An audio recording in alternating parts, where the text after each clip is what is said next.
Welcome to flavours of India.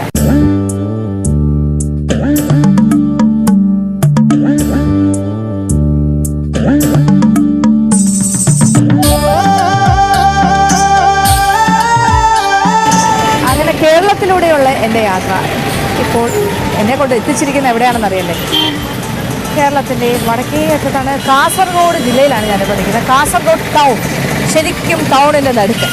ഇത് എന്താ പറയണ്ടേ, ഇപ്പോൾ കേരളത്തിൻ്റെ അങ്ങേ അറ്റം നോർത്തിൽ, ഏറ്റവും നോർത്ത് പാർട്ട് ഓഫ് കേരള ആണെങ്കിലും കാസർഗോഡിൻ്റെ അടുത്ത ബോർഡർ എന്ന് പറഞ്ഞാൽ നമ്മുടെ കേരളത്തിൽ ആ ഭാഗം നിൽക്കുന്നത് കർണാടകയാണ്.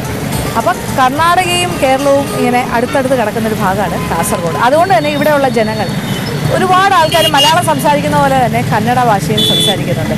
അപ്പോൾ നല്ല രസമാണ് ഇവിടെ വന്നു കഴിഞ്ഞാൽ കേൾക്കാനായിട്ട്. മലയാളവും പറയും, കന്നഡയും പറയും. പിന്നെ ഇവിടുത്തെ ഭക്ഷണ സംസ്കാരത്തിൻ്റെ കാര്യം പറയാനാണെങ്കിലും ഏതാണ്ടൊക്കെ അതുപോലെ ഒരു മിക്സ്ചറും പ്രതീക്ഷിക്കാം, അങ്ങനത്തെ കാര്യങ്ങളെല്ലാം. പിന്നെ കാസർഗോഡ് കാണാനുള്ള കാഴ്ചകൾ വളരെ മനോഹരമായ ടൂറിസ്റ്റ് സ്പോട്ട്സൊക്കെ ഉള്ള സ്ഥലമാണ്. അപ്പോൾ നമുക്കിങ്ങനെ ഒരുപാട് കാര്യങ്ങളൊന്നും കണ്ടു നടക്കാൻ സമയം ഒരുപക്ഷെ ഉണ്ടാവില്ല. എന്നാലും കാസർഗോഡിൻ്റെ കുറച്ച് രുചിയെങ്കിലും നമ്മൾ അറിയണം, കാസർഗോഡിൻ്റെ ഒരു ചെറിയൊരു ക്രോസ് സെക്ഷനെങ്കിലും നമ്മൾ കാണണം. അപ്പോൾ അതാണ് എൻ്റെ ഈ യാത്രയുടെ ഉദ്ദേശം. അപ്പോൾ നമ്മൾ കാസർഗോഡ് വിശേഷങ്ങളാണ് കാണാൻ പോകുന്നത്. അപ്പോൾ യാത്ര തുടങ്ങാം. കാസർഗോട്ടെ വളരെ പ്രധാനപ്പെട്ട ഒരു ക്ഷേത്രമാണ് മധുർ ടെമ്പിൾ. മധുർ എന്ന് പറയുന്ന ഈ ക്ഷേത്രം കുറച്ച്, അതായത് കാസർഗോഡ് ടൗണിൽ നിന്ന് ഒരു 8 കിലോമീറ്റർ ഒന്ന് സഞ്ചരിച്ച് കഴിഞ്ഞാൽ മധുർ ടെമ്പിൾ എത്തും. മധുർ ടെമ്പിളിൻ്റെ ഒരു പ്രാധാന്യം വെച്ചാൽ വളരെ പഴക്കം ചെന്നൊരു ക്ഷേത്രമാണ്. ഇവിടെ വളരെ പവർഫുൾ ആയിട്ടുള്ളൊരു ഗണപതി ഭഗവാനുണ്ട്.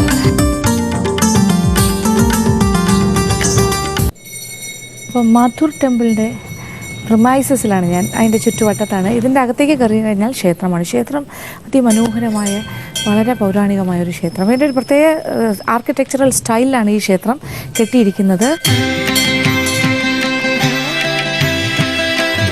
ഏകദേശം 1000 വർഷത്തോളം പഴക്കമുള്ള ഈ മധുർ ടെമ്പിൾ മധുവാഹിനി റിവർ നദിയുടെ കരയിലാണ് സ്ഥിതി ചെയ്യുന്നത്. അല്ലേ, ഇതാണ് മധുവാഹിനി റിവർ. അപ്പോൾ ഈ മധുവാഹിനിയിലൊന്ന് കാല് നനച്ചിട്ട് നേരെ ക്ഷേത്രത്തിലേക്ക് പോകാൻ സാധിക്കും. അതാണ് അതിൻ്റെ ഒരു പ്രത്യേകത. കണ്ടില്ലേ?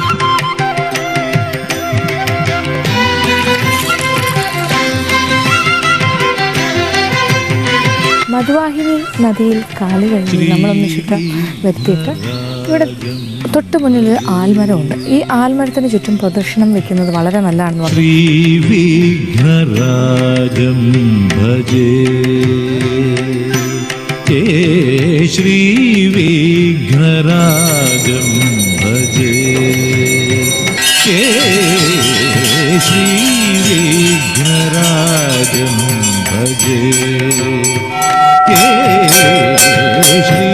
വിഘ്നരാജം ഭജേ. ക്ഷേത്രത്തിലെ പ്രധാന പ്രതിഷ്ഠ ശിവഭഗവാനാണെങ്കിലും ഇവിടെ കൂടുതൽ സ്ഥാനം കൊടുത്തിരിക്കുന്നത് മഹാഗണപതിക്കാണ്.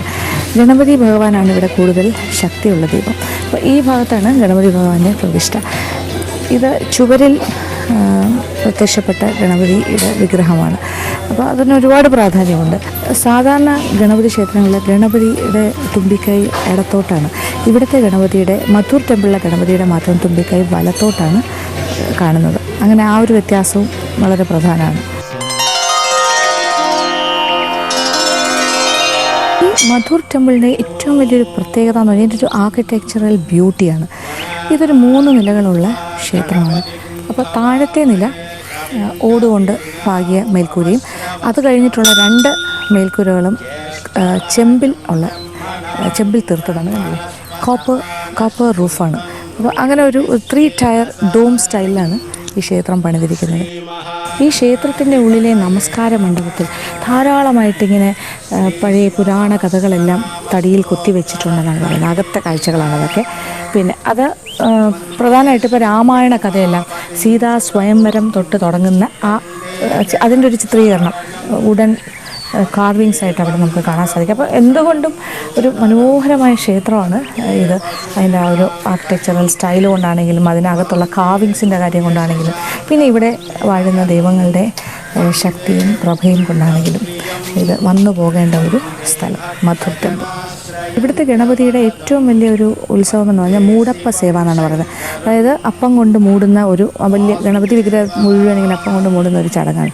അത് വളരെ വില കൂടിയ അല്ലെങ്കിൽ ഒരു എക്സ്പെൻസീവ് ആയിട്ടുള്ളൊരു ചടങ്ങായതുകൊണ്ട് എപ്പോഴും നടത്താറില്ല. അത് ഇടയ്ക്കിടയ്ക്ക് ഉള്ളത് 1962 നടത്തി കഴിഞ്ഞിട്ട് പിന്നെ 1992 നടത്തിയെന്ന് പറയപ്പെടുന്നത്. ഏതാണ്ട് ഒരു 30 വർഷത്തെ ഗ്യാപ്പിൽ. അതാണ് മൂടപ്പ സേവയാണ് ഇവിടുത്തെ ഏറ്റവും പ്രധാനപ്പെട്ട ഒരു ചടങ്ങ്. മധുർ ടെമ്പിളിൻ്റെ ചരിത്രത്തിൻ്റെ ഭാഗമായിട്ട് ടിപ്പു സുൽത്താൻ്റെ അധിനിവേശ കഥകളുമുണ്ട്. ഇവിടെ ടിപ്പു സുൽത്താൻ വന്നിരുന്നുവെന്നും ഇതിനകത്തുള്ള ക്ഷേത്രത്തിൻ്റെ കിണറിൽ നിന്നും കുറച്ച് വെള്ളം കുടിച്ചുവെന്നും അത് കഴിഞ്ഞപ്പോൾ അദ്ദേഹത്തിൻ്റെ മനസ്സ് മാറിയുമെന്നൊക്കെയാണ് ചരിത്രം. അങ്ങനെ ഒരു കഥ കേൾക്കുന്നു. പിന്നെ അദ്ദേഹം വന്നിട്ട് പോയി എന്നുള്ളതിൻ്റെ ഒരു സൂചനയായിട്ട് ഇവിടെ ഒരു അടയാളം കാണുന്നുണ്ട്. ഒരു മാർക്ക് വാള് കൊണ്ട് ഇങ്ങനെ വെട്ടിയതിൻ്റെ ഒരു മാർക്ക്, സോട്ട് മാർക്ക്. ഇപ്പോൾ ടിപ്പുവിൻ്റെ വാള് കൊണ്ട് ക്ഷതമേറ്റ അടയാളം എന്ന് പറഞ്ഞ് ഇവിടെ മാർക്ക് ചെയ്ത് തന്നെ വെച്ചിട്ടുണ്ട്.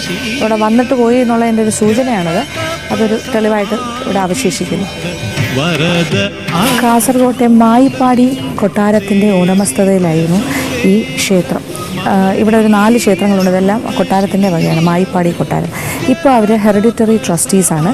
മലബാർ ദേവസ്വത്തിൻ്റെ കീഴിലാണ് ഇപ്പോൾ ഈ ക്ഷേത്രം.